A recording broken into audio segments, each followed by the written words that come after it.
Many singles have the problem of not being able to find people to marry. A lot of times it's true, there aren't just really a lot of eligible people in the community. Now, I agree with this, that this is a problem. There's also something else that I think we're also not taking into account, and that's the fact that we really just don't know people. A lot of times, especially nowadays, people live in their own bubble. Okay, they have a small group of friends that they hang out with once in a while, and that's really as far as their circle of friends goes. They may develop new friendships after, a few new friendships every so often, and they may meet friends of their friends, but that's really as far as their circle goes. So what singles need to do is branch out in the community and meet other people and get to know them. What this does is it widens your network, and something that helps you actually not just with marriage but other areas of your life as well, to have a larger network. But it introduces you to other potential spouses, and it also introduces you to people who know potential spouses. Okay, now there's several ways to do this.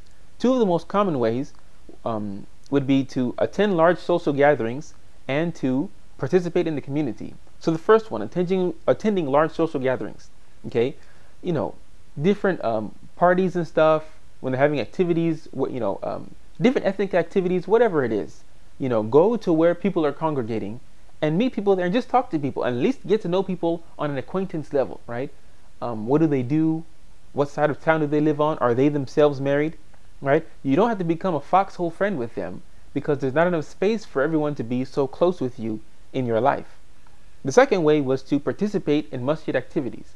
The reason I mentioned the masjid is because that in general, the people you find in the masjid are safe to consider as potential spouses. Now, don't misunderstand me. I'm not saying that Muslims who don't go to the masjid are automatically horrible people. But if you're trying to look for someone to marry, masjid, you have to admit, it's a good place to start. I mean, it's better than going to the club because you really don't know what you're getting at the club. Okay, so usually your local masjid will have activities that they need help with, and find some way to help out. Okay, serve food in Ramadan. Help them with the weekend school. Be on a committee. You will get to know people and people will get to know you. And there's always people who are looking for potential spouses for their friends and loved ones. And when they see you out in the community and get to know you, they will consider you more and more as a potential for the person that they know. This goes for brothers and sisters. Okay, although it's really not practical for brothers to be waiting around, what this does is that it makes it easier for them to go and approach somebody because people already know them. So let's say Jamila is a weekend school teacher who's been teaching for several years now. Okay, she helps with the curriculum, organizes field trips, etc., etc. And one of the aunties, she's seen Jamila around, and one of her friends has a son who's looking to get married. So this auntie comes up to Jamila and says, "Hey, I know someone who has a son who's looking to get married. Are you interested?"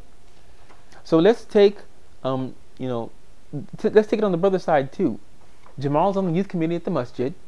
He's been doing it for several years, right? He spends many Fridays and Saturdays at the masjid organizing and running activities. So people know who he is.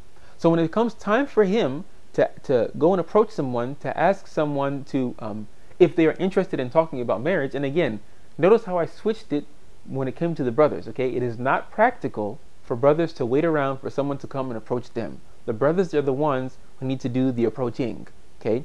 And when it comes time for him to go and ask a sister to ask about a sister he's seen around, it'll be easier for him to present himself in a good light, because not only does she probably already know who he is because he spends so much time around in the masjid helping out with activities, but he also has lots of other people to vouch for his good character and to present him in a good light. Oh, that brother Jamal, he's a good brother. You should really consider him. Okay, so in summary, know people and make yourself known to people. This will widen your network, which will automatically expose you to more potential spouses, and also make it easier for you to present yourself in a good light because you have a good standing in the community. Brother Q signing off. Assalamu alaikum.